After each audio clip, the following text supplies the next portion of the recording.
জীবনে কখনো কখনো আমরা সেই পরিস্থিতিতে ফেসে যাই যখন আমাদের মনে হয় যে আমাদের নতুন কিছু একটা করতে হবে, কিন্তু আমরা করতে পারি না, কারণ কোথাও না কোথাও আমরা রীতির দ্বারা আবদ্ধ, আর আমরা সেই রীতি ভাঙতে চাই না। কেবল একটাই প্রশ্ন আসে মনে, আশেপাশের মানুষ কি বলবে, আশেপাশের মানুষ কি ভাববে। আপনাকে একটা প্রশ্ন করি, কারা এই মানুষজন? আপনার জন্মের সময় এই মানুষজন কোথায় ছিলেন? যখন আপনি কোনো সমস্যায় পড়েন তখন এই মানুষজন কোথায় থাকেন? এগিয়ে এসে কি আপনাকে সাহায্য করেন, নাকি সেই সমস্যার সমাধান আপনি নিজেই করেন? এইসব মানুষজনের চিন্তা ত্যাগ করুন যদি আপনি জীবনে বাঁচতে চান। ভেবে দেখুন জীবনে কি কি শুভ আছে আর কি কি শুভ করতে পারেন। যদি তা স্রোতের বিপরীতে হয় তাহলে সংঘর্ষ করুন, কিন্তু এইসব মানুষজনের কথা ভাববেন না।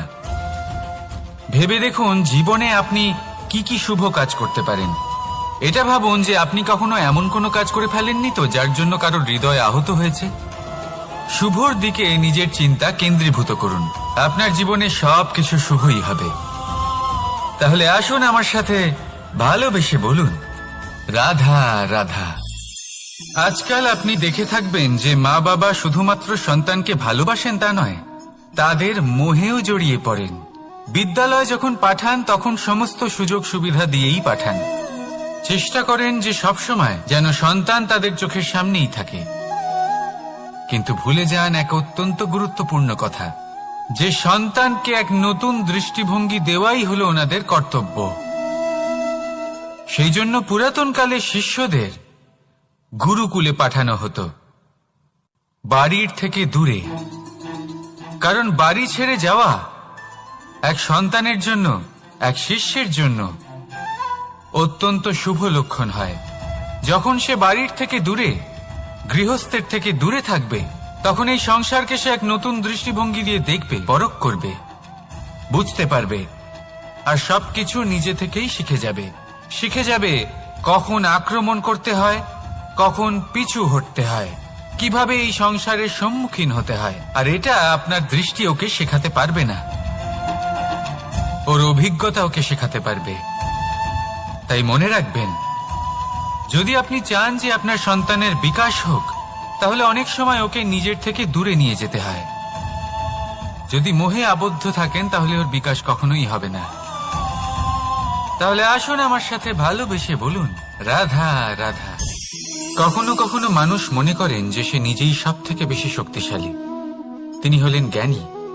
দেখুন, এটা ভালো ব্যাপার যে আপনার মধ্যে শক্তি আছে, জ্ঞান আছে, আর এটা শুধু আপনার জন্য নয়, এই সমস্ত সমাজের জন্য, দেশের জন্য, সমগ্র পৃথিবীর জন্য অত্যন্ত আবশ্যক। কিন্তু এই কথাটাও বোঝা অত্যন্ত আবশ্যক যে এই জ্ঞান যেন কখনো অহংকার না হয়ে ওঠে। যখন মানুষের মধ্যে জ্ঞান থাকে তখন সে রাম হয়ে ওঠে। রাম, যিনি সমুদ্রের বুকে সেতু বানিয়েছিলেন, বানর সেনার দ্বারা রাক্ষস রাজকে পরাজিত করেছিলেন, আর চিরকালের জন্য সবার কাছে আদর্শ হয়ে উঠেছিলেন। আর যদি মানুষের মনে অহংকার জন্মায় তাহলে সে রাবণ হয়ে ওঠে। দেশে বিদেশে যতই খ্যাতি থাকুক না কেন, সে রাক্ষস হয়ে ওঠে, নিজের সাথে সাথে সমস্ত কুলের বিনাশ করে বসে।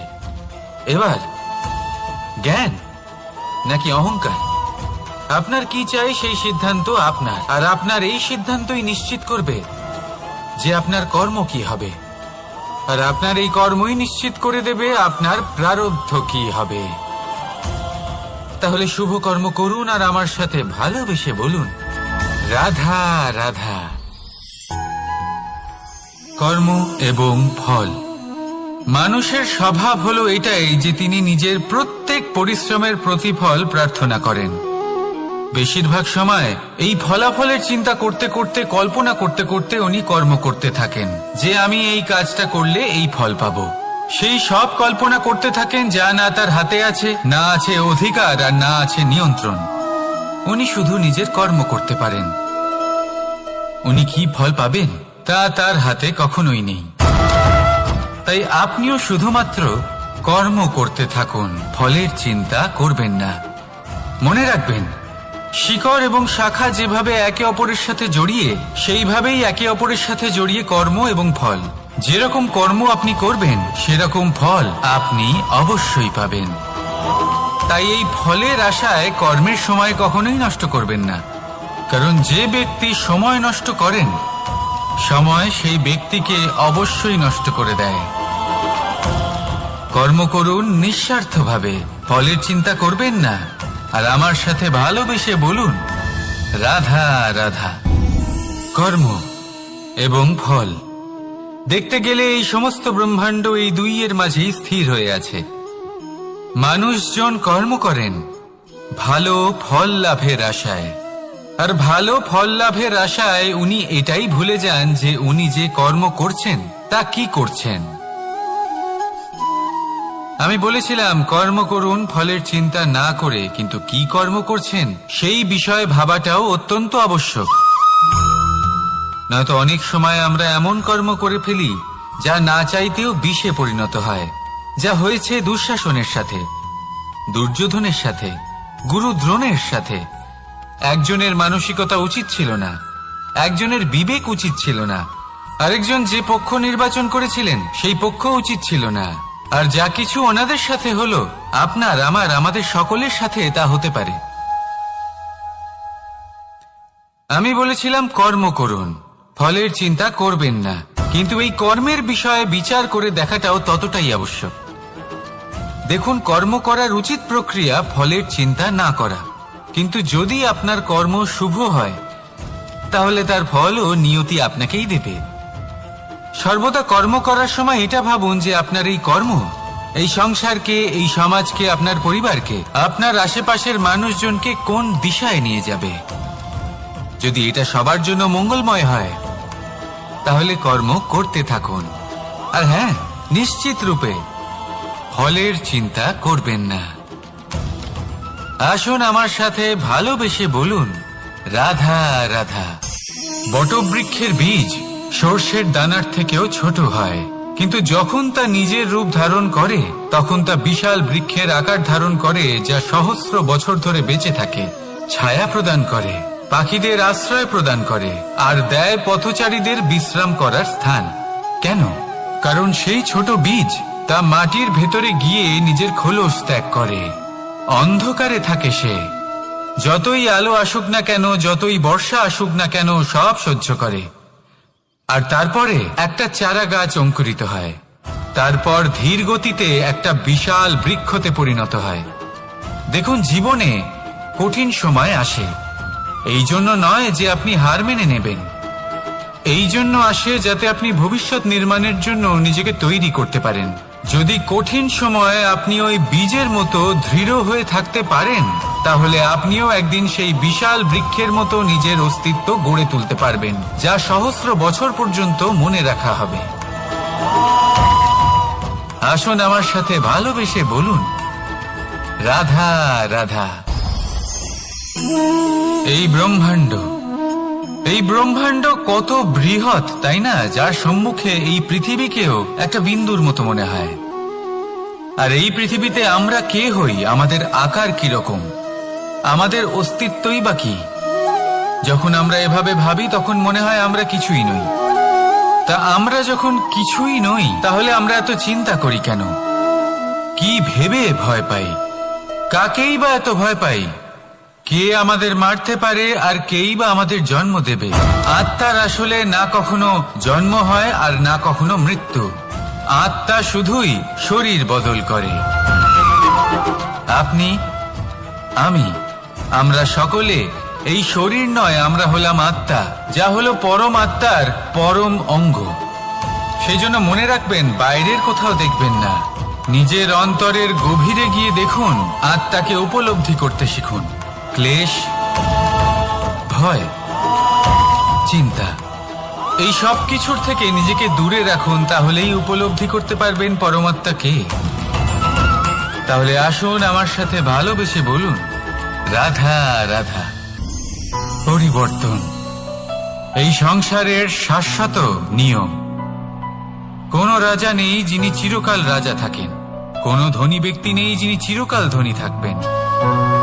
এই সংসারে সূর্যের স্থান নেওয়ার জন্য চন্দ্রিমার আগমন ঘটে। কোন স্থান যাকে পতিত বলা হয়েছিল সেখানে মহল তৈরি হয়েছে। কোন স্থান যাকে আজ মলিন বলা হয়েছে, কাল সেখানে মন্দিরও স্থাপন হতে পারে। কোন ঋতু চিরকালের জন্য থাকে না, কখনো সময় চিরকাল একরকম থাকে না।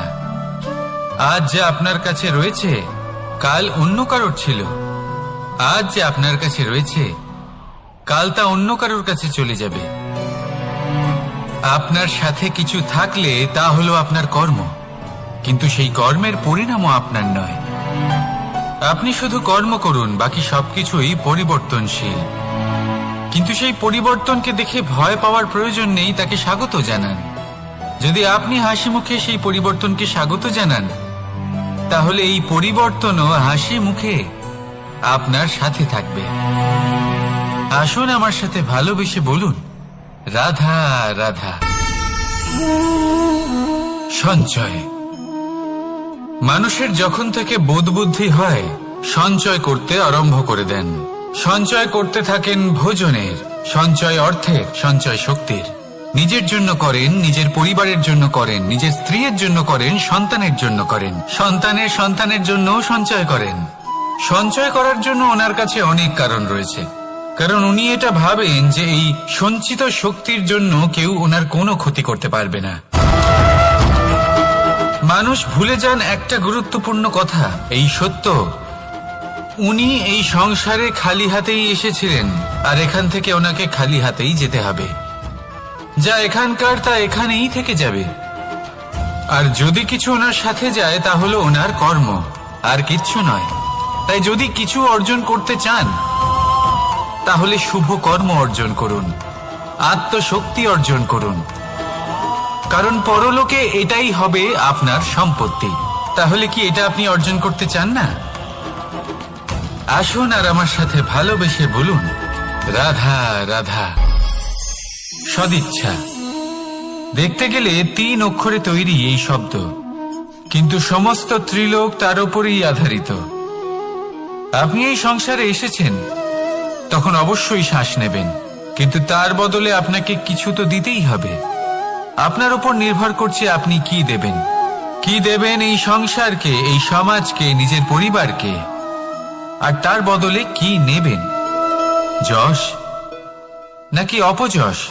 দেখুন, এক ছিল রাবণ, যে কিনা সমুদ্র পার করল সীতাকে অপহরণ করার জন্য, আর এক ছিলেন রামচন্দ্র, যিনি সমুদ্র পার করেছিলেন, সেতু বানিয়ে গিয়েছিলেন সীতাকে ফিরিয়ে নিয়ে আসার জন্য।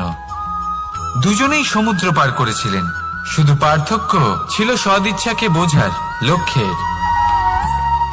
অনেক মানুষের যাত্রা একরকম হতেই পারে, কিন্তু আনন্দ তখনই লাভ করবেন যখন লক্ষ্য শুভ হবে, মহান হবে। এই লক্ষ্য দিয়ে এই সংসারের কল্যাণ হবে এবং মানুষের সম্মান হবে। যদি আপনার সংকল্প উচিত হয়, তাহলে আপনার লক্ষ্য উচিতই হবে, নয়তো শুধুমাত্র বিনাশ হবে। আর উচিত এটাই হবে যে বিনাশের হাত থেকে যেন নিজেকে বাঁচানো যায়, কি বলেন? তাই জীবনে যে লক্ষ্য স্থির করছেন, মনে রাখবেন তা যেন শুভ লক্ষ্য হয়। যদি এরকম হয়, তাহলে আপনার যাত্রা, আপনার জীবন দুটোই শুভময় হবে। আসুন আর আমার সাথে ভালোবেসে বলুন, রাধা রাধা। সুরক্ষা। এই সুরক্ষা আসলে কি? এটা কি কোনো কবচ নাকি কোনো সীমা? এই সুরক্ষা আসলে অন্য কিছু। আমাদের মাতা পিতা, আমাদের প্রিয়জন, আমাদের বন্ধু, এই সমাজ, আমাদের শুভাকাঙ্ক্ষী, আমাদের আত্মীয়, এনারা সবাই আমাদের জীবনে কোনো না কোনো ভাবে সুরক্ষা দিয়ে থাকেন, একটা কবচ দিয়ে থাকেন কোনো না কোনো রূপে। কিন্তু দেখতে গেলে আমাদের পরাক্রমের পথে, আমাদের বীরত্বের পথে, আমাদের সাহসের পথে এই সুরক্ষাই সব থেকে বড় বাধা হয়ে দাঁড়ায়। একবার ভেবে দেখুন, যদি আপনি কোনো সুরক্ষাই না পান, বা যদি আপনি এই সুরক্ষা ভেঙে বাইরে আসতে পারেন, তাহলে আপনার বীরত্ব চরম সীমায় পৌঁছে যায়। কেন? কারণ তখন আপনি জানেন যে এই সংসারের সম্মুখীন আমাদের নিজেদেরই হতে হবে। আপনি বুঝে যান যে শত্রুর সম্মুখীন এবার নিজের বলের দ্বারা, নিজের পরাক্রমের দ্বারা, নিজের সাহসের দ্বারা করতে হবে। আর তখন আমাদের মনের মধ্যে এই শক্তি জাগ্রত হয়। এই শক্তি অন্তরেই বসবাস করে। শুধু এটা চিনে নিতে হবে, একে জাগ্রত করতে হবে, আর এটা সুরক্ষা ভেঙে যাওয়ার পরেই সম্ভব হয়। আর যারা নিজের শক্তি সম্পর্কে জানেন, যিনি নিজেই জানেন তিনি কতটা শক্তিশালী, তিনি নিজেই নিজের সুরক্ষা কবচ চিরকালের মতো ভেঙে ফেলে দেন, ঠিক কর্ণের মতো। আর তারপরে দেখুন, আপনার পরাজয় হোক বা বিজয়ী হোক না কেন, সেটাই অনেক বড় হয়, সেটাই প্রশস্ত হয়ে থাকে। সেই জন্য ত্যাগ করুন নিজের ভয়কে, নিজের আশেপাশের এই সুরক্ষা চক্রকে ভেঙে ফেলুন, আর সম্মুখীন হন এই সংসারের নিজের শত্রুর সম্মুখীন হন। পরাক্রমের এই অঙ্কুর, তা অঙ্কুরিত হওয়ার জন্য বীজের উপরের এই কবচ, এটা ভেঙে যাওয়া অতি আবশ্যক। আসুন আমার সাথে ভালোবেসে বলুন, রাধা রাধা। যখন আমরা হাঁটতে থাকি আর আমাদের পায়ে কাঁটা বিঁধে যায়, তখন মুখ দিয়ে আহ বেরিয়ে আসে, কান্না চলে আসে, আর অনেক সময় অভিশাপও বেরিয়ে আসে। কিন্তু আমরা কি কখনো এটা এইভাবে দেখেছি, এইভাবে ভেবেছি যে আমরা যে পথে চলেছি সেই পথে কাঁটা বিঁধেছে, নাকি আমরা সেই পথ নির্বাচন করেছি যাতে শুধুই কাঁটা রয়েছে? নাকি আমরা এভাবে ভেবে দেখেছি যে এই কাঁটা আমাদের কষ্ট দিতে এসেছে, নাকি এটা আমরাই বিছিয়ে রেখেছিলাম? সাবধান থাকা উচিত ছিল, কারণ কাঁটা বিঁধলে যন্ত্রণা হবে, চিৎকার করে ফেলতে পারি, মুখ থেকে অভিশাপও বেরিয়ে আসতে পারে। কিন্তু এই অভিশাপ শুধুমাত্র আমাদের তরফ থেকে অভিশাপ হয়, সামনের ব্যক্তিটির ওপরও নির্ভর করে। এবার সেই ব্যক্তি যদি এমন হয় যে ফুল আর কাঁটা এই দুই সমানভাবে গ্রহণ করতে পারে, তার কাছে অভিশাপও বরদানে পরিণত হয়। শেষ পর্যন্ত ব্যাপারটা দাঁড়ায় ভাবনা, চিন্তা, দৃষ্টিভঙ্গির ওপর। কারণ আপনার এই ভাবনাই সত্যি হয়ে সামনে আসে। সেই জন্য এই ভাবনা, চিন্তা, মানসিকতাকে গুরুত্ব সহকারে দেখবেন। এই বিবেচনা নিয়ে বিবেচনা করতে শিখুন। আমার কথার অর্থ হলো যে জীবনে যখন এরকম কিছু একটা ঘটবে, তখন ভেবে দেখুন যে এরকম কেন হলো। আপনি কি এমন কোনো কর্ম করেছিলেন যার কর্মফল এটা? এমন কোনো কাজ যা অনুচিত ছিল, অসত্য ছিল, যা অভদ্রতার কারণ ছিল? ভেবে দেখা প্রয়োজন।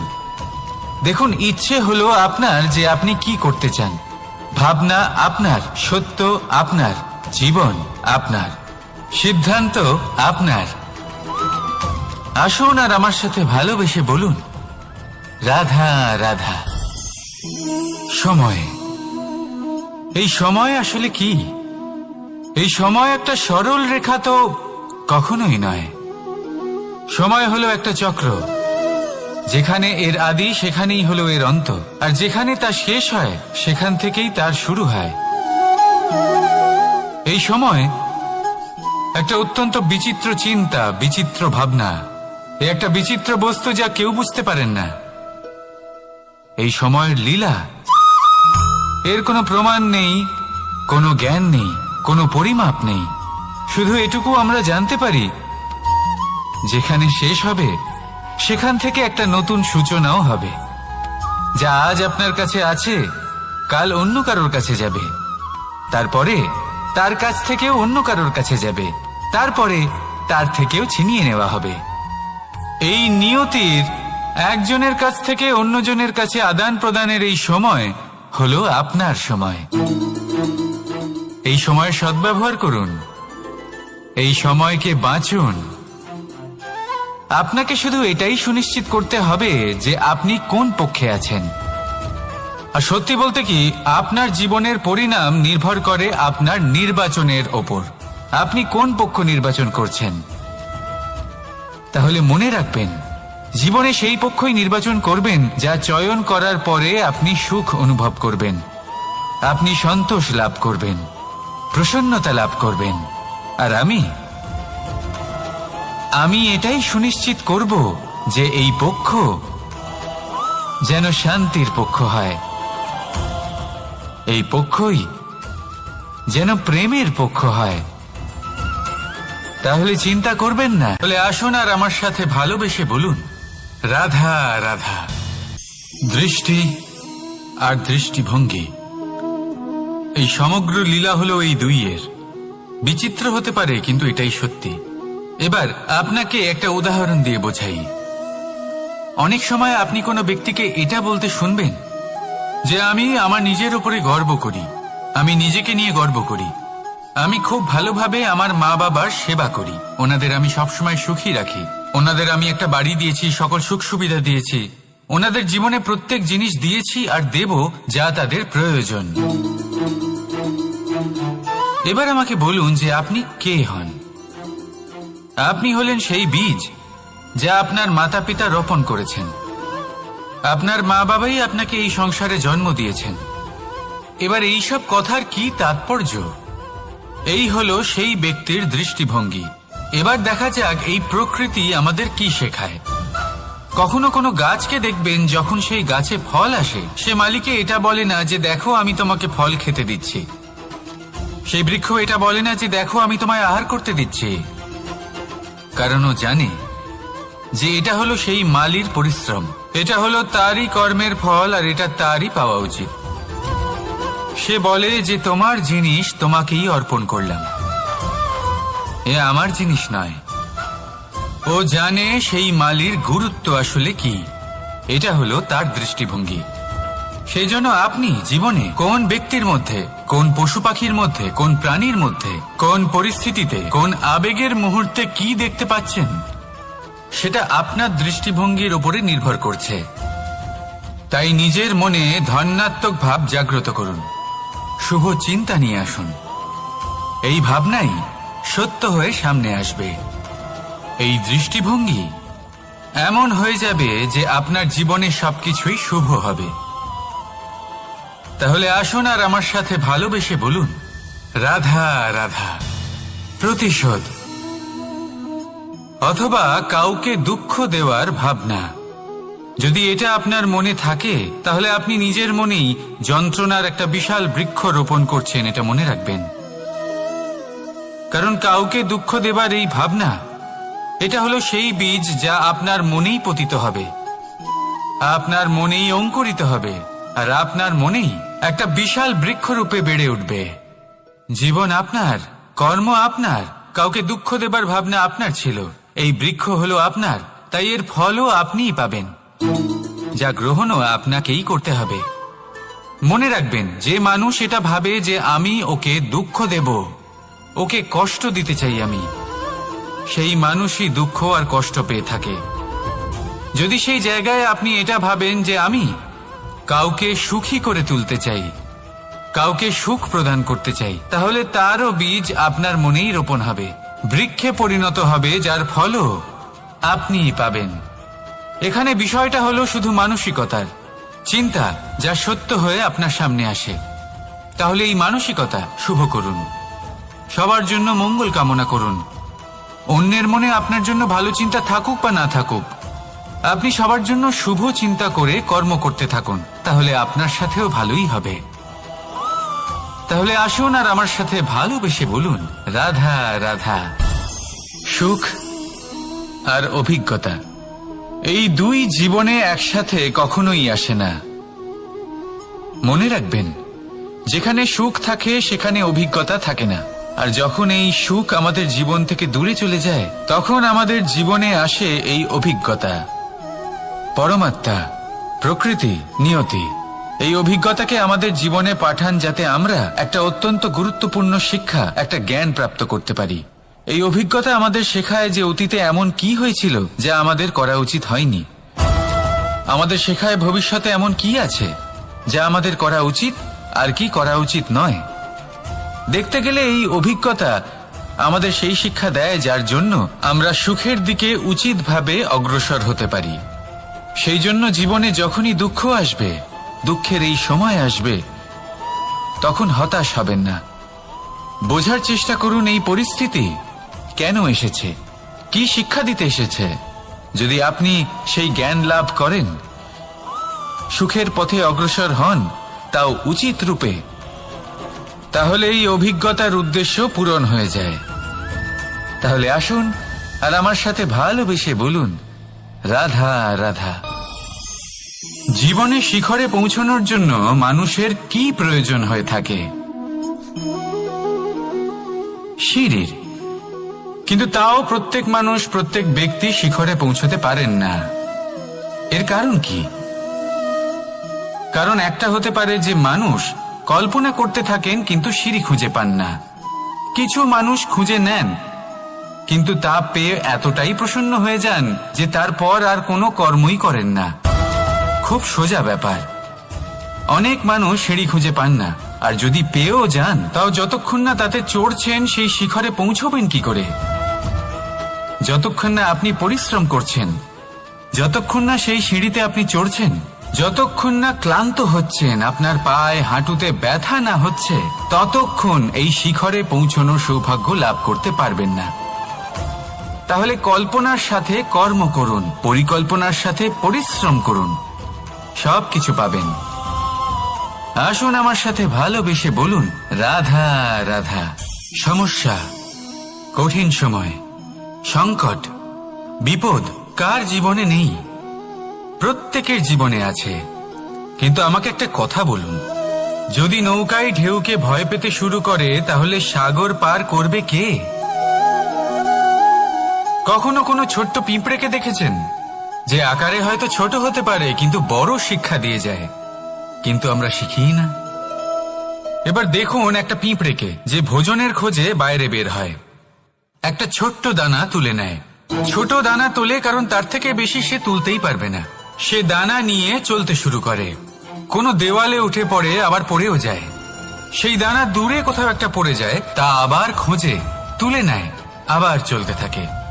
পড়ে যায় আবার ওঠে, পড়ে যায় আবার ওঠে। সেই দানাটা রেখে দেয়, আবার বেরিয়ে পড়ে ভোজনের খোঁজে। পরিশ্রম করতে থাকে কিন্তু হার মানে না। এই শিক্ষাই তো আমাদের প্রাপ্ত করতে হবে। নিরন্তর পরিশ্রম আর নির্ভীক হয়ে কর্ম করে যেতে হবে। এটাই হলো সাফল্যের মাধ্যম, এটাই হলো জয়ের মন্ত্র, অচ্যুত অজয় অস্ত্র। তাহলে আসুন আর আমার সাথে ভালোবেসে বলুন, রাধা রাধা। আমরা সকলে চাই আমাদের জীবনে সাফল্য আসুক। আমরা চাই যে এই সংসারে আমাদের খ্যাতি ছড়িয়ে পড়ুক। আমরা চাই যেন আমরা আলোচিত হই। কিন্তু শুধু চাইলেই কি যায় আসে? যদি এই সংসারে আলোচিত হতে হয় তাহলে পরিচিত হতে হবে পরিশ্রমের দ্বারা। যতক্ষণ না আপনারা পরিশ্রমের সাথে পরিচিত হবেন, সাফল্যের সাথে পরিচিত হবেন না। সংঘর্ষ করতে হবে প্রতিদিন, প্রতি বছর। জীবনের সব পরিস্থিতিতেই হয়তো নতুন নতুন বাধা আসবে, নতুন নতুন বিঘ্ন ঘটবে। কিন্তু এটা আবশ্যক নয় যে সমস্ত বিঘ্ন বিনাশের জন্য আসবে। কিছু বিঘ্ন আপনার পথ প্রশস্ত করার জন্য আসবে, আপনার পথ পরিষ্কার করার জন্য আসবে। যদি আপনাকে উদাহরণ দিই, যখন বন্যা আসে, বাড়ি ঘর ভেসে যায়, তখন আমরা হতাশ হয়ে পড়ি, আমরা দুঃখী হয়ে পড়ি। কিন্তু সেই বন্যাই আমাদের সেই ধরিত্রীকে এত উর্বর করে তোলে যে সেই উর্বর অংশ কাজে লাগিয়ে আমরা সেরকম আরো 10টা বাড়ি বানাতে পারি। তাহলে ধন্যাত্মক থাকুন আর যে কোনো সংঘর্ষের জন্য প্রস্তুত থাকুন। জীবনে অনেক দূর যেতে পারবেন। তাহলে আসুন আমার সাথে ভালোবেসে বলুন, রাধা রাধা। জীবনে কখনো কখনো আমরা সেই পরিস্থিতিতে ফেসে যাই যখন আমাদের মনে হয় যে আমাদের নতুন কিছু একটা করতে হবে, কিন্তু আমরা করতে পারি না। কারণ কোথাও না কোথাও আমরা রীতির দ্বারা আবদ্ধ, আর আমরা সেই রীতি ভাঙতে চাই না। কেবল একটাই প্রশ্ন আসে মনে, আশেপাশের মানুষ কি বলবে, আশেপাশের মানুষ কি ভাববে? আপনাকে একটা প্রশ্ন করি, কারা এই মানুষজন? আপনার জন্মের সময় এই মানুষজন কোথায় ছিলেন? যখন আপনি কোনো সমস্যায় পড়েন তখন এই মানুষজন কোথায় থাকেন? এগিয়ে এসে কি আপনাকে সাহায্য করেন, নাকি সেই সমস্যার সমাধান আপনি নিজেই করেন? এইসব মানুষজনের চিন্তা ত্যাগ করুন যদি আপনি জীবনে বাঁচতে চান। ভেবে দেখুন জীবনে কি কি শুভ আছে আর কি কি শুভ করতে পারেন। যদি তা স্রোতের বিপরীতে হয় তাহলে সংঘর্ষ করুন, কিন্তু এইসব মানুষজনের কথা ভাববেন না। ভেবে দেখুন জীবনে আপনি কি কি শুভ কাজ করতে পারেন। এটা ভাবুন যে আপনি কখনো এমন কোনো কাজ করে ফেলেননি তো যার জন্য কারো হৃদয় আহত হয়েছে। শুভর দিকে নিজের চিন্তা কেন্দ্রীভূত করুন, আপনার জীবনে সবকিছু শুভই হবে। তাহলে আসুন আমার সাথে ভালোবেসে বলুন, রাধা রাধা। আজকাল আপনি দেখে থাকবেন যে মা বাবা শুধুমাত্র সন্তানকে ভালোবাসেন তা নয়, তাদের মোহেও জড়িয়ে পড়েন। বিদ্যালয়ে যখন পাঠান তখন সমস্ত সুযোগ সুবিধা দিয়েই পাঠান। চেষ্টা করেন যে সবসময় যেন সন্তান তাদের চোখের সামনেই থাকে। কিন্তু ভুলে যান এক অত্যন্ত গুরুত্বপূর্ণ কথা, যে সন্তানকে এক নতুন দৃষ্টিভঙ্গি দেওয়াই হলো ওনাদের কর্তব্য। সেই জন্য পুরাতন কালে শিষ্যদের গুরুকুলে পাঠানো হতো, বাড়ির থেকে দূরে।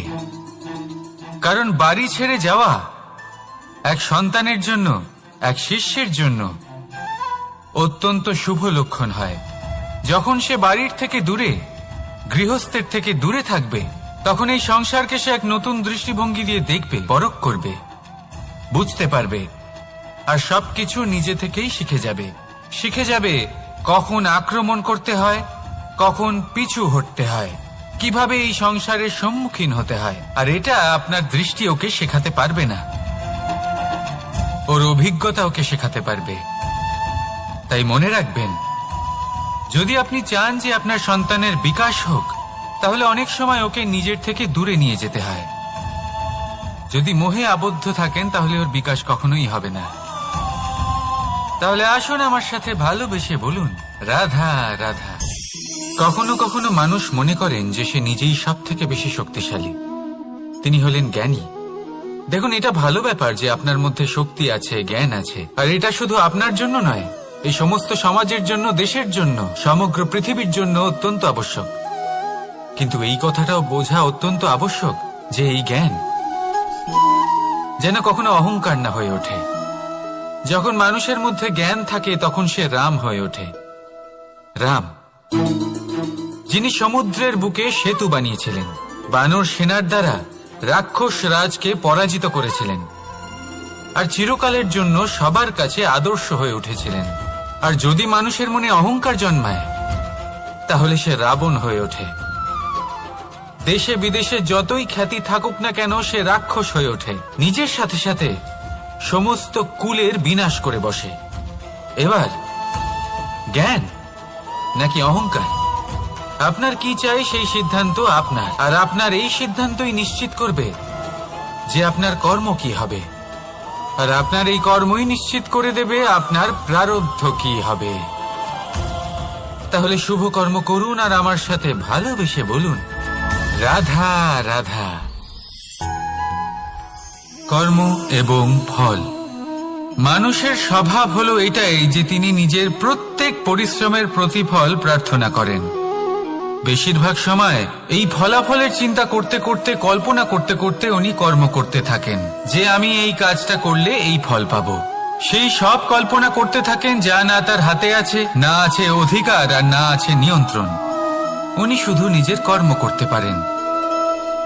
উনি কি ফল পাবেন তা তার হাতে কখনোই নেই। তাই আপনিও শুধুমাত্র কর্ম করতে থাকুন, ফলের চিন্তা করবেন না। মনে রাখবেন, শিকড় এবং শাখা যেভাবে একে অপরের সাথে জড়িয়ে, সেইভাবেই একে অপরের সাথে জড়িয়ে কর্ম এবং ফল। যেরকম কর্ম আপনি করবেন সেরকম ফল আপনি অবশ্যই পাবেন।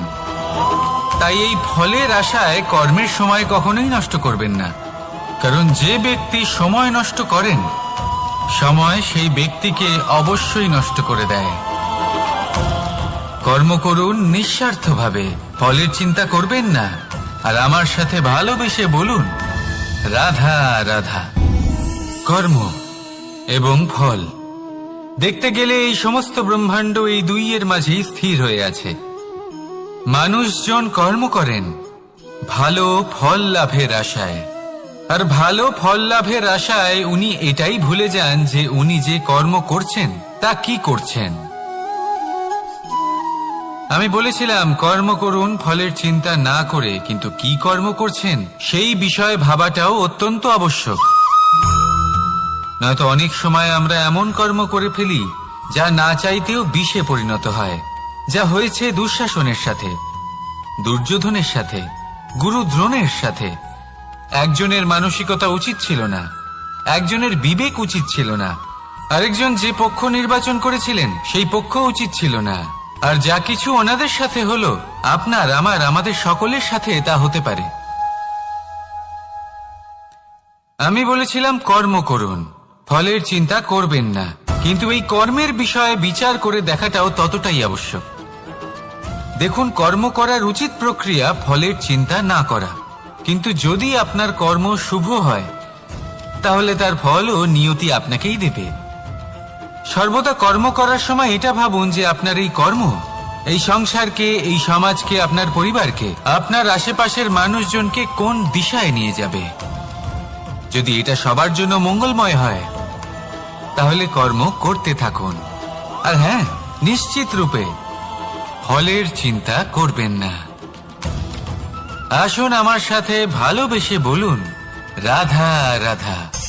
বটবৃক্ষের বীজ সর্ষের দানার থেকেও ছোট হয়, কিন্তু যখন তা নিজের রূপ ধারণ করে তখন তা বিশাল বৃক্ষের আকার ধারণ করে, যা সহস্র বছর ধরে বেঁচে থাকে, ছায়া প্রদান করে, পাখিদের আশ্রয় প্রদান করে, আর দেয় পথচারীদের বিশ্রাম করার স্থান। কেন? কারণ সেই ছোট বীজ তা মাটির ভেতরে গিয়ে নিজের খোলস ত্যাগ করে।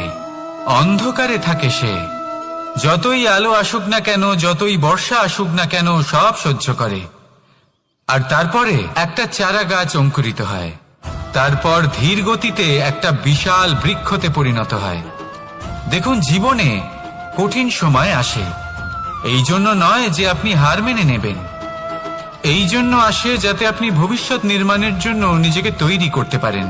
যদি কঠিন সময়ে আপনি ওই বীজের মতো দৃঢ় হয়ে থাকতে পারেন তাহলে আপনিও একদিন সেই বিশাল বৃক্ষের মতো নিজের অস্তিত্ব গড়ে তুলতে পারবেন, যা সহস্র বছর পর্যন্ত মনে রাখা হবে। আসুন আমার সাথে ভালোবেসে বলুন, রাধা রাধা। এই ব্রহ্মাণ্ড কত বৃহৎ, তাই না? যার সম্মুখে এই পৃথিবীকেও একটা বিন্দুর মতো মনে হয়।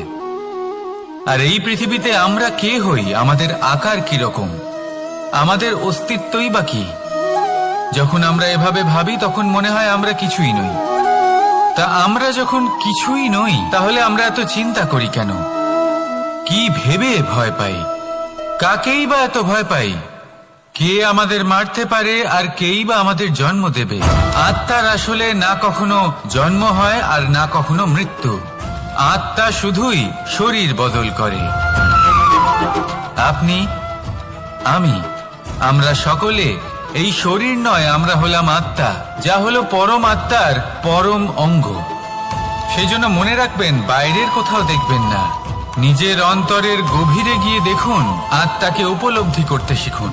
ক্লেশ, ভয়, চিন্তা, এই সব কিছুর থেকে নিজেকে দূরে রাখুন, তাহলেই উপলব্ধি করতে পারবেন পরমাত্মাকে।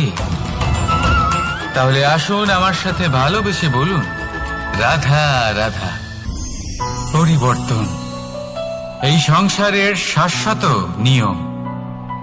কোন রাজা নেই যিনি চিরকাল রাজা থাকেন, কোন ধনী ব্যক্তি নেই যিনি চিরকাল ধনী থাকবেন। এই সংসারে সূর্যের স্থান নেওয়ার জন্য চন্দ্রিমার আগমন ঘটে। কোন স্থান যাকে পতিত বলা হয়েছিল সেখানে মহল তৈরি হয়েছে, কোন স্থান যাকে আজ মলিন বলা হয়েছে কাল সেখানে মন্দিরও স্থাপন হতে পারে। কোন ঋতু চিরকালের জন্য থাকে না, কখনো সময় চিরকাল একরকম থাকে না। আজ যে আপনার কাছে রয়েছে কাল অন্য কারোর ছিল, আজ যে আপনার কাছে রয়েছে কাল তা অন্য কারোর কাছে চলে যাবে। আপনার সাথে কিছু থাকলে তা হলো আপনার কর্ম, কিন্তু সেই কর্মের পরিণামও আপনার নয়। আপনি শুধু কর্ম করুন, বাকি সবকিছুই পরিবর্তনশীল। কিন্তু সেই পরিবর্তনকে দেখে ভয় পাওয়ার প্রয়োজন নেই, তাকে স্বাগত জানান। যদি আপনি হাসি মুখে সেই পরিবর্তনকে স্বাগত জানান তাহলে এই পরিবর্তনও হাসি মুখে আপনার সাথে থাকবে। আসুন আমার সাথে ভালোবেসে বলুন, রাধা রাধা।